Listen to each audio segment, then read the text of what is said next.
Well, I'm excited that they're doing it, but I have zero connection to any of these characters. So yes, excited for it, but it would be kind of cool if it was a game I kind of knew. Now, thinking about it, I don't think there would be any game that they would realistically collab with that I would have any affiliation with. So I guess that's an unrealistic expectation. I know the hero kit doesn't seem too exciting. If this is supposed to be like the gold one, I was not expecting to have synergy with other generals, but we have the under effects of command revives 50% health, and then upon own death 2 times per battle. Then loner. I've never liked passives like this in almost any game where it's the passive is, oh hey, you're losing, but then we'll give them a little boost. Usually those characters are always terrible. Like if there are no living allies other than self increases attack, defense, and health by 50%, cannot activate if there's no allies in team, which is trash. He has a battery level move here, burst 5 mana. He's a counter character, doesn't have as much attack as someone like that, but it's significantly tankier and a little faster. So I think this move here does a ton of damage. I wonder if they just slot him in under certain nations. Like I wonder if he's going to be under like Wasted Red or something. They're just going to throw him in even though it makes no sense. It'd be kind of cool if they made him actually like dark or light. But overall pretty basic kit. I do like this, increases own tech by 30%. I wonder if this is a stacking 30%. Probably not. This is probably like a 30%, and then if you moved on to the next phase, it's just gonna fall off. And then we have Flynn here. See if this kit's any better. So he's a protect character. HP relax, heals for 2% of own HP at the start of turn other than own turn. Life rebirth. If under the effects of command, heals for 30% of damage taken while receiving damage. Yeah, that's actually kind of sick. And then deals 300% damage to an enemy. And then lastly, deals 262% damage to one enemy. And then stuns. Yeah, usually these are...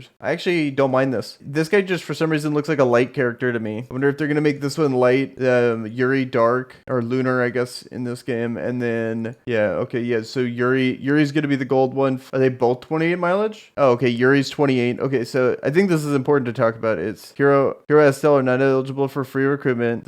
The limited recruit Yuri is 5% or 0.5%. The limited recruited Flynn is 0.7%. So this is the equivalent of a gold fake core versus a black fake core. And then in rarity, but I don't know if they're actually considered a fake core. Earned 1 recruitment mileage. Okay, that's normal. In order to achieve a definitive recruit Yuri, you must acquire 28 mileage, and then the Yuri mileage are initialized at the end of the limited recruit. And then collaboration heroes are not eligible for recruitment other than the limited recruitment. After the end of Tales of Vesperia collaboration, limited recruitment hero will not be included in the list of other acquisitions. So this is a summon or it's gone forever kind of thing. If any of these characters became meta, that's going to trigger so many people. It is nice we get 2 Flynns. So are these guys considered fake cores though? Does it say? Like regular faded. Yeah, I think you're right. That would make a lot more sense. They're just normal faded characters. Really, yeah, they don't look like fake cores. Usually they would say like what the fake core bonus is. I figured they would do something. And it makes sense that they're going for something that it's like, hey, you either summon or you lose it before the big ones come through. Because I really think the Schmidt is going to be a game changer. Like they're throwing everything that they can at us. They're throwing the Rachel Shufrak and Janai. And then I thought they were going to do Bathory too. And then they're doing a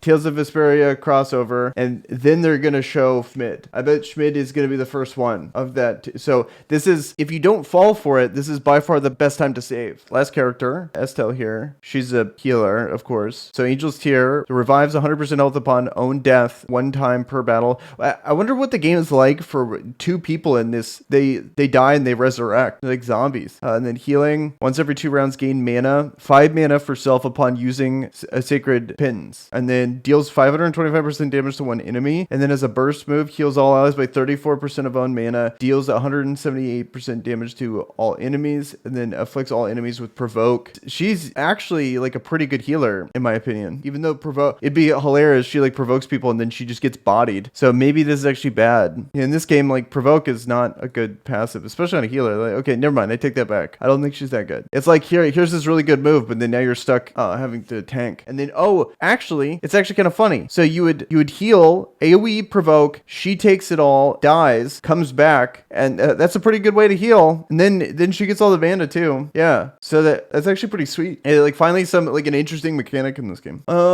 So overall, like they're not bad characters. They're just not fake cores, so I don't see them ever being viable. Kind of my thoughts on it. But it's it's scary to give advice on this kind of thing because this is it. This is your only opportunity to get them. And I think if you're really heavily invested into Wasted Red, you go for them. If not, you just pass. Yeah. And then we could confirm or deny the fake core thing in 2 days. So there's that too. But yeah, that's my thoughts on this faction.